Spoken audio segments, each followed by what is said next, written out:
This video is just a short initial overview of my thoughts after using this for 2 days. I'm in Northeast Florida. We've had highs in the mid 80s the past few days. One thing I've noticed is this padding, whatever that's made out of, is making me sweat a lot more on my back and shoulders.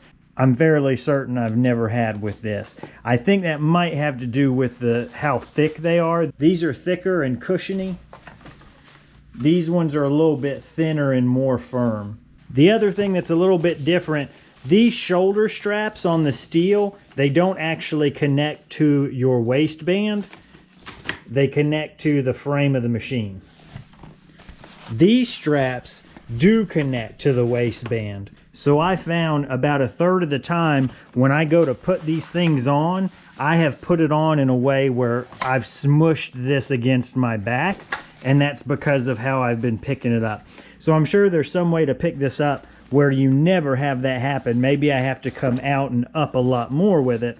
But that happens, you know, every third time. I'll get one or both of these pinched behind my back and have to pull them out. That could be an adjustment thing too. I might just have these straps too tight, so I don't really know. Now, as far as durability, both of these things are plastic, but for some reason, I just feel like an employee who doesn't care could break this a whole lot easier than this.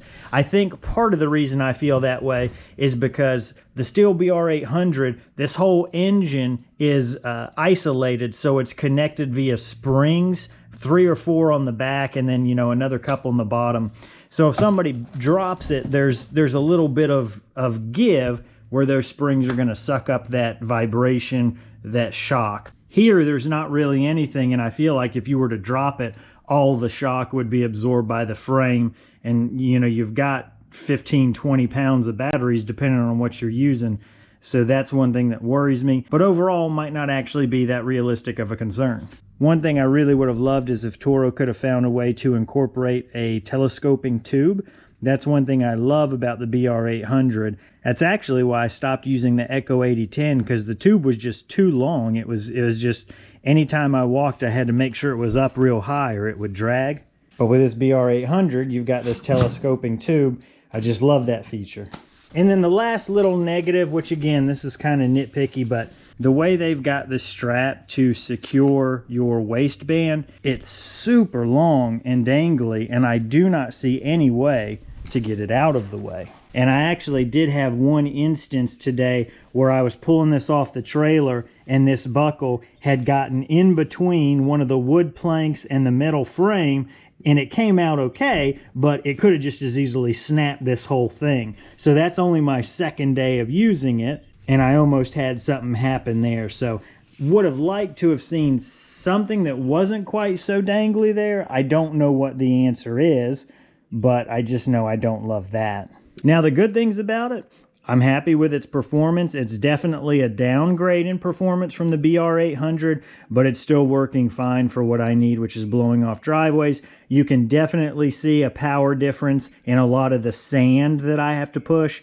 In my area of Florida, we've got real sandy yards, so especially after I edge and kick up that little line of sand that needs to be blown off, this is taking a couple seconds longer for each yard. Maybe a minute total I'm spending more time blowing. And then as far as battery life, I've been happy with that too. Toro says 90 minutes with 2 of their 10 amp hour batteries. I've got 2 7.5s.